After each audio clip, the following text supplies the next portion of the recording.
American Psycho, we follow the exploits of Patrick Bateman, a 27-year-old Wall Street investment banker who, much like everyone around him, is deeply immersed in his own world of wealth and privilege. However, Patrick Bateman is a little extra than the rest, as he's extremely self-centered, has a fragile ego, and, not surprisingly, has a very strict self-care routine, which has helped him become a very handsome man, to say the least. But he's still rude to his secretary, doesn't pay attention to his fiancée, and occasionally fantasizes about murdering people who don't show him respect. Patrick is a deeply disturbed human being, and he finally snaps one day when he finds his business card is nowhere near as fine as his colleague Paul Allen's.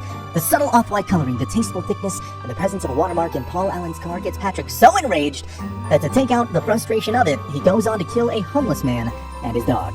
With that, Patrick loses all sense of control, becomes bloodthirsty, and if that was enough, Paul Allen has been mistaking Patrick for someone else, further hurting his fragile ego. So one night, Patrick gets Paul drunk, takes him home, and brutally murders him with his axe. While disposing of the dead body, Patrick gets noticed by his colleague Lewis, but Patrick plays cool and breaks into Paul Allen's apartment and makes it look like he went out on vacation. But it doesn't take long for one detective named Donald Kimball to come knocking and inquire Patrick about Paul Allen's mysterious disappearance.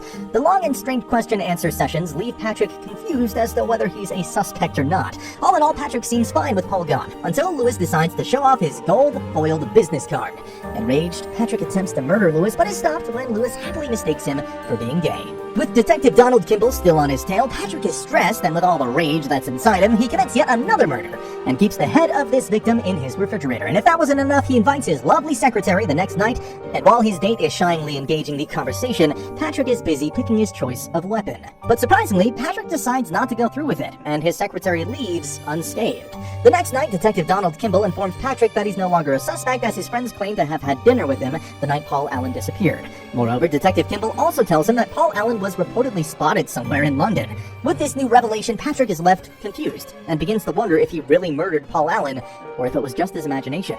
Nevertheless, Patrick is not changed, as he takes a sex worker to Paul Allen's apartment, and later brutally murders her by dropping a chainsaw on top of her, while she's trying to escape. Patrick has gone crazy, and his constant hunger for homicidal behavior ultimately leads to his own downfall. While getting interrupted when he's about to kill a cat, Patrick shoots an old woman to death and gets chased down by cops. He later kills the police officers and even blows up a police car, which Patrick himself is left perplexed by. However, Patrick doesn't stop there, as he kills 2 more innocent men before hiding in his office. He then calls his lawyer Harold Carnes and frantically leaves a confession claiming to have killed 20 to 40 people, and even attempting to eat their brains. The next morning, Bateman visits Allen's apartment to clean his mess, but finds it vacant and for sale. The bodies he had hidden there are no longer there. And what really shocks Patrick is when the realtor tells him that the apartment doesn't belong to Paul Allen. Meanwhile, Patrick's secretary goes through his journal and finds detailed drawings of every murder that Patrick committed, or rather, believes to have committed. Patrick, on the other hand, sees Carnes, who, just like Paul Allen, mistakes him for someone else. Patrick quickly corrects him and mentions the phone message. Carnes then laughs off the confession as a joke. Patrick aggressively insists that he did murder Paul Allen, and many others, but Carnes simply refuses to believe him, as he had dinner with Paul Allen just a few days ago in London. Patrick is shocked, and he finally realizes he never murdered Paul Allen. The movie ends with Patrick coming to terms that he's a sick human being with no feelings or attachment, and he wishes death upon everyone. And the movie ends ambiguously, never telling the audience if Patrick really is a serial killer, or if it was just all in his head. Honestly, I could go on for hours about this movie. It's just a genuine masterpiece and a perfect master class in cinematography and script writing.